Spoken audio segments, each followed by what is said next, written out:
Hey, sports card fans, it's John, Wade Boggs fan. Hope you're all doing well. I've been watching sports card related content on YouTube for about 3 years now, and I've been creating my own content on YouTube for about 2.5 years. And it just dawned on me the other day that there are a lot of channels and videos, not all, but there are a lot of channels and videos out there that are devoted to showing off, talking about the value of a card, what the value may be in the future of a particular card, what the grade is or the condition of a particular card. And while I think that holds a place within the hobby, when I decided to expand my baseball card collection beyond Wade Boggs cards and into vintage cards, I didn't do it because of the price of vintage cards or what the future price may be of a particular vintage card. I wasn't looking to necessarily build a collection of high grade vintage cards. I've always loved vintage cards, and the reason why I decided to build a vintage baseball card collection is that I just love the look of vintage cards. Modern cards with their serial numbering, parallels, shiny this, shiny that, again, has its place in the hobby, and I have several Wade Boggs cards that fit into that category. So again, I'm not putting them down, but ever since I started collecting baseball cards, I've always loved the look of vintage cards, the images that they used, the overall design of the card, the color that they used. Just, I love everything about vintage cards, and I just love looking at vintage cards. So what I decided to do is start a new series of videos on my channel in which I'm going to look at a particular vintage set and show off my 10 favorite cards from that set. It's not a top 10 list of the most valuable cards in the set. It's not a top 10 list of cards I think you should buy for future value. These are 10 cards that I just find are beautiful, eye-appealing, just great looking cards. So you're going to see some Hall of Famers, but you're probably also going to see maybe some almost Hall of Famers, maybe even some common cards in my top 10 lists. So again, this is a personal look at the 10 that I find the most appealing. Chances are you're going to say, hey John, why didn't you include this particular card? It's just that I may not have a certain Hall of Famer make my top 10 list. Nothing against the player. I just may not find that particular card as appealing as others. So for this first video, I decided to take a look at the 1948 Leaf baseball set. Now, future videos, next video, I'm probably going to do 1948 Bowman and work all my way up to 1980 Topps. After that, if I still feel like continuing it, maybe I'll start going back and looking at some pre-war sets. We'll see. But there'll be enough videos between now and 1980. So let's go take a look at what I find are my top 10 favorite in terms of eye appeal cards from the 1948 Leaf set. So we're going to start off here with that number 10, the Warren Spahn. I love the orange background, the black border for his name there, the close portrait image shot of Warren Spahn. I think it's one of Warren Spahn's nicest looking cards, the 48 Leaf. And again, just the color of the hat, just again, the overall color combination. I just love this card. In fact, I was close to buying this card at this past National. I saw one, I think it was a PSA 1. And again, I think I went back to that table maybe 3 times looking at that card. And because it was a 1, it did have several creases in it, and one predominantly right across his face. I just couldn't get past it. For this particular card, I could really only afford probably a 1. I was really tempted, but at the end of the day, just the overall condition, I just wouldn't have been happy with the card. But I do just love this image and this card of Warren Spahn. So that came in at number 10. So for number 9 is the Bob Feller.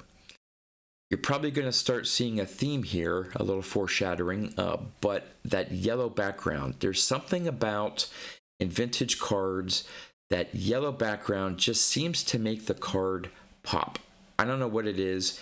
Here, Leaf used a black border there for the name. Goes well with the yellow background. The Indian logo on his shirt. The fact that his hat is sort of tilted off to the side, that great Bob Feller smile. Just love the overall image of that Bob Feller card. So that came in at number 9 on my list. Number 8, a lot of you may think that this should be higher on the list, but this came in at number 8 for me. The Babe Ruth. Love that dark orange/red background, again with the black border for his name.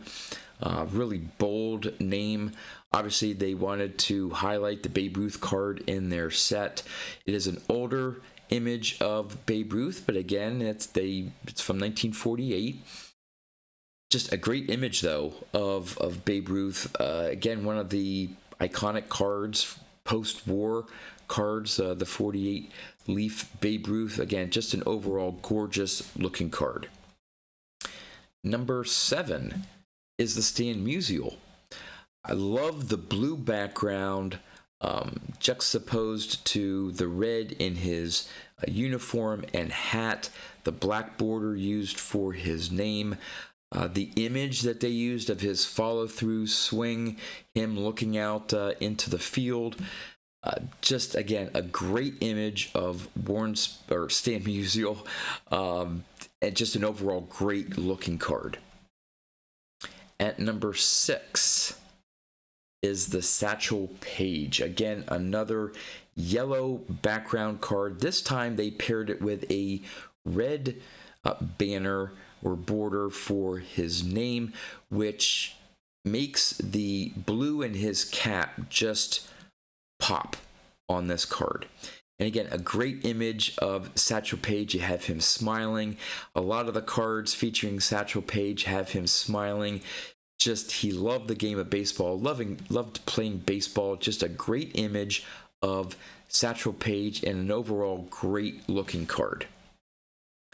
Number 5. This one may surprise a lot of you, but again, this has nothing to do with value. This is just, for me, the eye appeal and just great looking cards. Another yellow background card, but this time they paired it with a light blue border down for his name. You got a little bit of red in his uniform, and as opposed to the Warren Spahn and the Babe Ruth, you have a portrait, but a little bit further away, like the Bob Feller.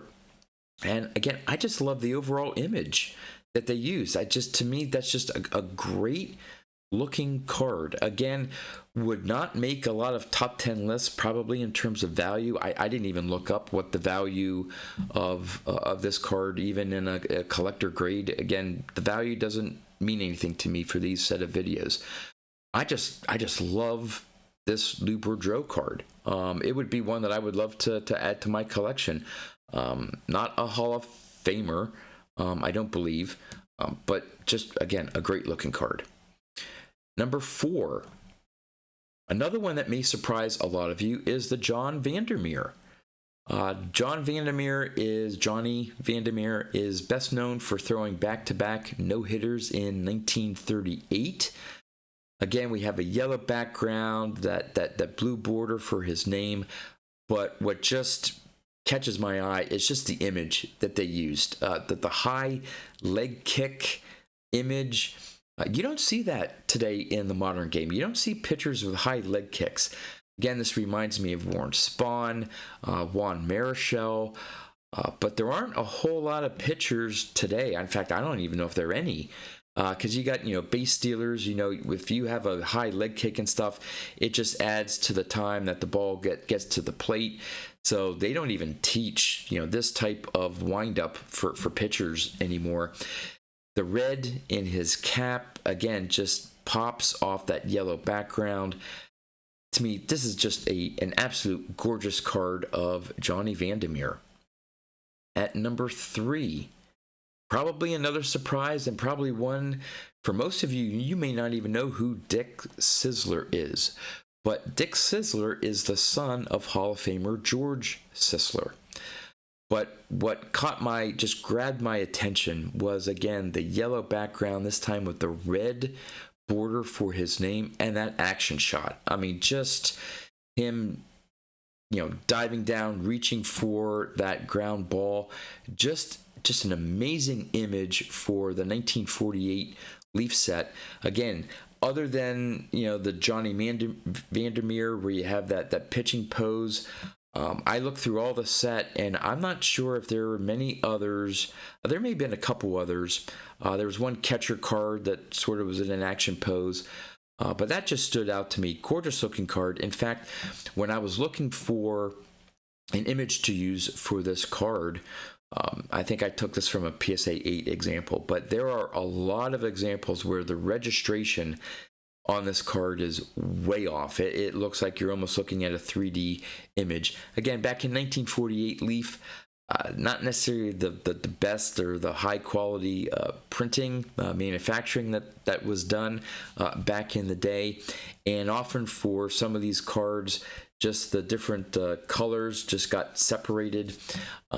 But I don't know, generally speaking, whether this is a tough card to find in good registration. It took me a little while to find a good image to use here. But again, just absolutely love this card. And again, would be one that, again, not a Hall of Famer, son of a Hall of Famer, but one that I would love to have in my collection.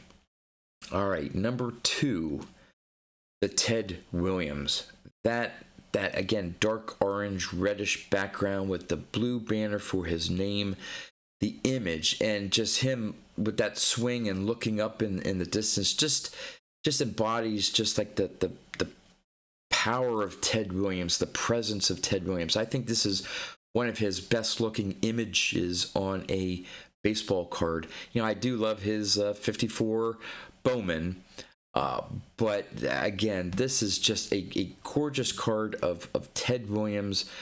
Just love the image they used of his swing. And again, the colors on that card just pop. I just absolutely love that Ted Williams card. And finally, coming in at number 1, yes, the Jackie Robinson. Now, technically, this would come in at number 1, probably on the list of most valuable 48 Leaf cards. Again, that had nothing to do with where this fell on my list.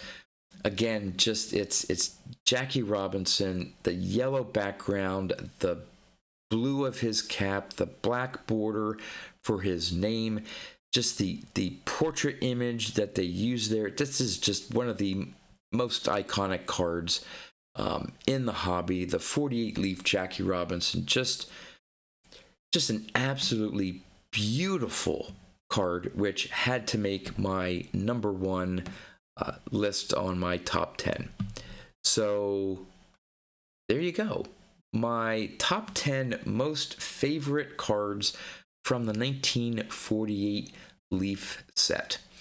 Would love to know in the comments what you think of my particular top 10 list.